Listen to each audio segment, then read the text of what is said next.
Olá, meus irmãos, graça e paz. Presbítero Gregório trazendo mais um pedacinho do Maná dos Céus. Amados diletos irmãos, estamos estudando o livro de Atos do Apóstolo. A minha meta era encerrar o capítulo 15 hoje, mas não será possível. Eu estarei lendo do versículo 21 até o versículo... do versículo 22 até o versículo 35. Eu deixarei 36 em diante para tratar a parte, porque aqui fala sobre outro assunto. Então vamos no versículo 22. Diz que: então pareceu bem aos apóstolos e anciões, com toda a igreja, escolher homens dentre eles, enviá-lo a Antioquia com Paulo e Barnabé, a saber, Judas, chamado Barseba, e Silas, homens influentes entre os irmãos.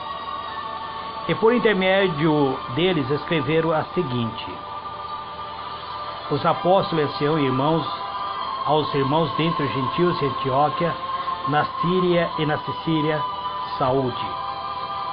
Portanto, ouvimos que algum dentre nós, ao quais nada mandamos, vos tem perturbado com palavras, confundindo as vossa alma. Pareceu-nos bem, tendo chegado a um acordo, escolher alguns homens, enviá-los com os nossos amados Barnabé e Paulo, homem que tem exposto sua vida pelo nome de nosso Senhor Jesus Cristo. Enviamos, portanto, Judas e Silas, a quais também por palavra vos anunciarão as mesmas coisas.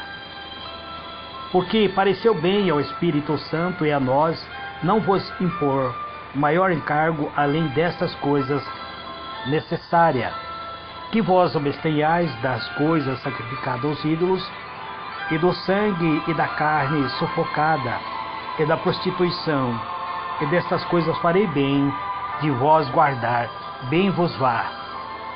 Então ele, tendo se despedido, desceu a Antioquia, e havendo reunido a assembleia, entregaram a carta.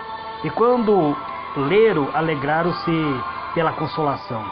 Depois Judas e Silas, que também era profeta, exortaram os irmãos com muitas palavras e o fortaleceram. E tendo demorado ali por algum tempo, foram pelos irmãos despedidos em paz, de volta aos que o havia mandado. Mas pareceu bem a Silas ficar ali. Mas Paulo e Barnabé demoraram-se em Antioquia, ensinando e pregando com muitas outras palavras do Senhor. Muito bem, amados, deixarei o versículo 36 em diante para uma outra ocasião. Provavelmente estarei trazendo essa mensagem amanhã. Se não for possível, estarei trazendo em outra ocasião. Mas vamos analisar a palavra de Deus sobre este assunto de hoje. Nós estávamos falando que alguns grupos de judeus, de irmãos vindo da Judéia até Antioquia, eles queriam que os irmãos de Antioquia, os novos convertidos, fossem circuncidados e também que fosse obrigado a seguir a lei de Moisés. Então, por causa disso, houve uma reunião ministerial em Jerusalém. Paulo e Barnabé e alguns irmãos foram para Jerusalém expor esse assunto para a igreja de Jerusalém. Houve uma reunião do ministério dos ministérios para que entrasse em um consenso comum. Eu vos disse que Pedro defendeu que os irmãos não fossem circuncidados, e Tiago também apresentou seu testemunho com decisão, declarando que era o propósito de Deus outorgar aos gentios os mesmos privilégios e bênçãos concedidos aos judeus. Ao Espírito Santo pareceu bem não impor aos gentios, os novos convertidos, a lei cerimonial, e parecer dos apóstolos a esse respeito foi como a do próprio Espírito de Deus. Então Tiago presidiu Veja bem que o Tiago presidiu a reunião, ao concílio, e a sua decisão foi a decisão final. Pelo que julgo, diz ele, que não se deve perturbar aqueles que dentre os gentios que se converteram a Deus. Isso pôs fim à discussão. Então, Tiago aqui, ele é a autoridade máxima da igreja. Ele não é uma simples pessoa aqui, é alguém como se fosse o próprio presidente do ministério. Nesse exemplo temos então a refutação da doutrina mantida pela Igreja Católica Romana de que Pedro era a cabeça da igreja. Os que, como Papa, têm pretendido ser seus sucessores, não encontram fundamento eclesiástico para a sua pretensão. Coisas alguma na vida de Pedro concorda com a afirmativa de que ele fora colocado acima de seus irmãos como representante do Altíssimo. Nós vemos que a reunião encerra-se com a palavra final do apóstolo Tiago. Se os que se considera ou que são considerados sucessores de Pedro tivessem seguido seu exemplo, ter-se-ia contentado sempre com ser igual aos seus irmãos. Nessa ocasião parece ter sido escolhido Tiago para anunciar a decisão tomada pelo concílio, ou seja, pelo ministério. E a sua sentença foi que a lei cerimonial e especialmente a ordenança da circuncisão não deveria ser imposta aos gentios ou a eles sequer recomendadas. Tiago procurou impressionar a mente de seus irmãos com o fato de que, convertido a Deus, o gentio tinha feito grande mudança em sua vida e que se deveria usar de muita cautela para não perturbá-lo com assunto de menor importância, que levantaria dúvida e perplexidade, para que não desanimasse em seguir a Cristo. Os novo convertidos gentil, porém, devia abandonar os costumes incoerentes com os princípios do cristianismo. Os apóstolos e anciões, portanto, concordaram em instruir por carta os gentios a se absterem da carne sacrificada ao ídolo e da prostituição e também daquilo que é sufocada e do sangue, disse eles. Devia ser ensinado a guardar os mandamentos e a levar a vida santa. Devia também estar certo de que os que declaravam ser a circuncisão obrigatório não estava autorizado a fazê-lo em nome do apóstolo, em nome dos apóstolos. As pessoas que estavam perturbando a igreja, os novos convertidos da igreja de Antioquia, eles não foram autorizados pelos apóstolos, eles não foram enviados pelos apóstolos. Então, Paulo e Barnabé eram-lhe recomendados como pessoa que havia arriscado a vida pelo Senhor. Judas e Silas foram enviados com esse apóstolo para declarar aos gentios de viva voz a decisão do concílio. Veja bem, Paulo e Judas e Silas agora eram o representante imediato da igreja de Jerusalém. Eles estavam representando a igreja, eles seriam porta-voz da igreja de Jerusalém para levar a decisão tomada no concílio ou na reunião do ministério acerca de todo esse assunto. Parecer bem, disse Atos do Apóstolo, pareceu bem ao Espírito Santo e a nós não vos impor mais encargo algum, senão essas coisas necessárias, que vós abstenhais das coisas sacrificadas aos ídolos, e do sangue da carne sufocado, e da fornicação, ou seja, da prostituição, da quais coisas fazem bem se vos guardardes. É um conselho que os apóstolos estão dando aos irmãos de Antioquia, que se eles fizerem isso, será muito bem, será muito exaltante a Deus que ele se mantenha dessa maneira. Então agora retorna para Jerusalém Paulo, Barnabé, levando consigo Silas e Judas. Os 4 servos de Deus foram enviados a Antioquia com uma carta, a mensagem que devia pôr o fim a toda a controvérsia, porque era a voz da mais alta autoridade sobre a terra.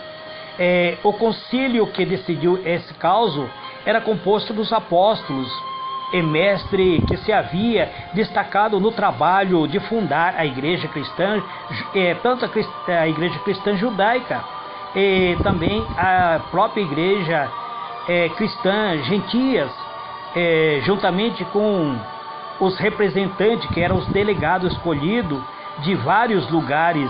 Estava presente ancião de Jerusalém e delegado de Antioquia. As igrejas mais influentes estavam representadas. O concílio se conduziu de acordo com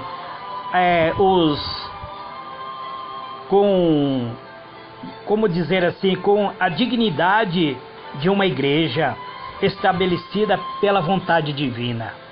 Com o resultado dessas deliberações, todos eles viram que o próprio Deus dera resposta à questão, concedendo ao gentil o Espírito Santo, e sentiram que era a sua parte seguir a orientação do Espírito. Não foram convocados todos os crentes para votarem sobre essa questão. Quem decidiu isso foram a liderança, foram os apóstolos, anciões. Os apóstolos e anciões que decidiram isso, em Atos 15, verso 23. Homens de influência, homens de bom senso, redigiram e expediram a resolução, que foi logo aceita pela igreja cristã. Nem todos, entretanto, ficaram contentes com a decisão. Havia uma facção de irmãos ambiciosos e possuídos de uma presunções que desaprovaram. Esses homens pretensiosos tomaram a decisão de se empenhar na obra sobre a própria responsabilidade. Entregaram-se a muita murmuração e crítica, propondo novo plano e procurando desfazer a obra dos homens a quem Deus ordenara que ensinasse a mensagem do Evangelho. Isso ocorre também nos dias atuais, amados, quando muitas vezes pessoas não concordam com algum acontecimento que existe no ministério e acabam murmurando, dividindo, trazendo facção. E no período dos apóstolos isso ocorreu. Desde o início teve a igreja que enfrentar obstáculos, enfrentar problemas, e há de tê-los de enfrentar até os dias atuais, até a consumação dos séculos, amados. Pois a igreja tem enfrentado levantes de inimigos que se dizem muitas vezes transvestidos de ovelha, mas na verdade são lobos ferozes tentando destruir a igreja. Jerusalém era, portanto, a metrópole dos judeus, e era ali que se encontrava uma maior e exclusiva intolerância aos cristãos judeus. Vivendo próximo do templo, naturalmente permitia voltar a mente aos privilégios dos judeus, como se fosse os judeus que tinha somente o privilégio da salvação. Quando viram a igreja cristã se afastando das cerimônias e tradições do judaísmo, perceberam que a peculiar santidade de que os costumes judeus era revestido seria logo perdido de vista. À luz da nova fé, muitos se mostraram indignados com Paulo como sendo a pessoa que em grande medida havia provocado essa mudança. Até mesmo os discípulos não estavam todos preparados para aceitar de boa vontade a decisão do conselho. Alguns eram zelosos com relação à lei cerimonial e discordavam de Paulo, pois pensava que o apóstolo Paulo fosse alguém frouxo que seus princípios referente à obrigação da lei judaica, a decisão ampla e de grande alcance do Conselho Geral levaram confiança aos crentes gentios e a causa de Deus prosperou em Antioquia, e a igreja foi favorecida com a presença de 2 missionários enviados pela igreja de Jerusalém, Judas e Sila, e os mensageiros especiais que da reunião em Jerusalém tinha voltado com os apóstolos. A palavra de Deus nos informa que esses emissários de Jerusalém também tinham dons de profeta, eram profeta de Deus, sendo também Judas e Sila profeta. Exaltaram e confirmaram os irmãos com muitas palavras. Atos do Apóstolo, capítulo 15, verso 32. Esses homens piedosos se detiveram em Antioquia por algum tempo, mas Paulo e Barnabé ficaram em Antioquia ensinando, pregando com muitas outras palavras do Senhor. Quando Pedro posteriormente visitou Antioquia, percebeu e captou a confiança de muito por sua conduta prudente para com os novos convertidos, que eram os novos convertidos gentios. Por algum tempo ele agiu de acordo com a luz dada pelos céus, dominou o seu natural preconceito até o ponto de sentar-se à mesa com os novos convertidos gentios, coisa que os judeus não faziam, amados. Mas quando certos judeus zelosos da lei cerimonial vieram a Jerusalém, Pedro mudou inesperadamente o seu procedimento para com os novos convertidos, agindo de uma maneira que não ia de acordo com o verdadeiro servo de Deus. Judeus também, ele dissimulava com os judeus vindo, que era o zeloso, de maneira que até Barnabé se deixou levar pela dissimulação do próprio Pedro. É isso que Gálatas nos informa, capítulo 2, verso 13. Essa revelação de fraqueza da parte daqueles que havia sido respeitado e amado como dirigente produziu dolorosa impressão na mente dos crentes gentios. A igreja foi ameaçada de divisão, mas Paulo, que viu que havia uma dissimulação, uma influência do erro praticado para com a igreja pela duplicidade de atitude da parte de Pedro, reprovou a Pedro abertamente por dissimular assim diante dos irmãos, mostrando ao Pedro seu verdadeiro caráter e levando Pedro a refletir acerca desse sentimento. Na presença da igreja, Paulo chamou a atenção de Pedro. Paulo chamou a atenção de Pedro em público. Veja o que ele diz para Pedro, Gálatas 2, verso 14. Se tu, sendo judeus, vive como gentios e não como judeu, por que obriga o gentio a viverem como judeus? Isso Paulo falou diante da igreja. Ele chamou a atenção de Pedro. Ele levanta e aponta o dedo para Pedro e diz: Pedro, você é um dissimulador. Você está agindo como criança. Você está sendo infantil. Você é judeu e vive como gentio. Você age como gentio. E por que você quer obrigar o gentio a agir e a viver como judeus? Pedro viu o erro em que havia caído e procurou imediatamente reparar, tanto quanto possível, o mal que ele causara à obra de Deus.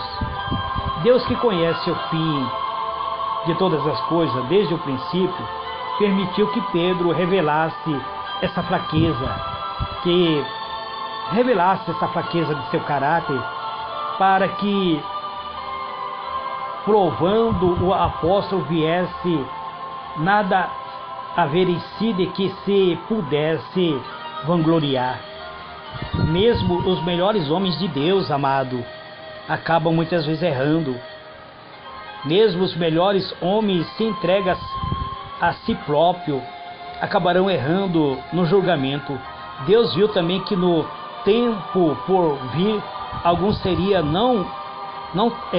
que seria também iludido, que iria agir da maneira como Pedro agiu, que atribuiria a Pedro, aos seus pretensos sucessores, a elevada prerrogativa para que só Deus pertence. Esse registro da fraqueza do apóstolo permanece como uma prova da sua de que somos muitas vezes, amados, limitados, da nossa própria limitação, de que de modo algum nós estamos acima de um nível de outras pessoas. A história deve ser mantida, amado, a história que virá, que contarão aos nossos netos, bisnetos, daquilo que nós fizemos, das nossas lutas, dos nossos maneiras de vencer e também das nossas fraquezas, irão muitas vezes formar o caráter das pessoas que virão depois de nós. Então, por isso que a Bíblia não esconde nada, amado. A Bíblia, ela é completa. Vemos que Deus, Ele não muda a história, Ele mantém a história da maneira como ela é. Homens errou no passado, a Bíblia não escondeu esse erro. Homens caíram no passado, a Bíblia não escondeu essa queda, mas sempre mostra que Deus estende a mão e levanta. Ele é Deus e Deus está ensinando a nós através da sua palavra. Precisamos nos manter atentos como igreja e lutar pelo direito da igreja, que a igreja jamais venha a ser colocado debaixo do controle de poder humano, mas que mantenha-se debaixo do controle do Espírito de Deus. Que as tradições e as ideias humanas não devem tomar o lugar da verdadeira palavra revelada. O progresso da mensagem do Evangelho não deve ser detido por preconceito ou por preferência das pessoas. Qualquer que seja a sua posição, o seu cargo no ministério, na igreja, mantenha-se fiel à palavra de Deus. Paulo dedicara a sua vida e toda a sua habilidade ao serviço de Deus. Havia recebido a verdade do Evangelho diretamente dos céus e em todo o seu ministério mantivera vital ligação com os instrumentos celestiais.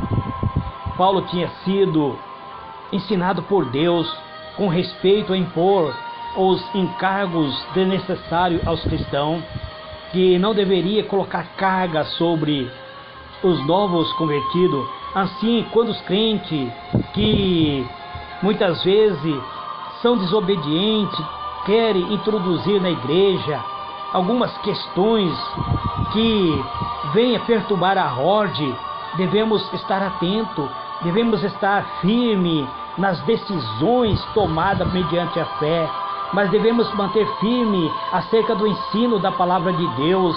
Devemos nos manter inabalável, amado, que a igreja de Cristo supere qualquer ato cerimonial, qualquer rito judaico, que somente o Espírito Santo venha a manter essa igreja em busca da própria presença de Deus, buscando a Deus e a orientação direta.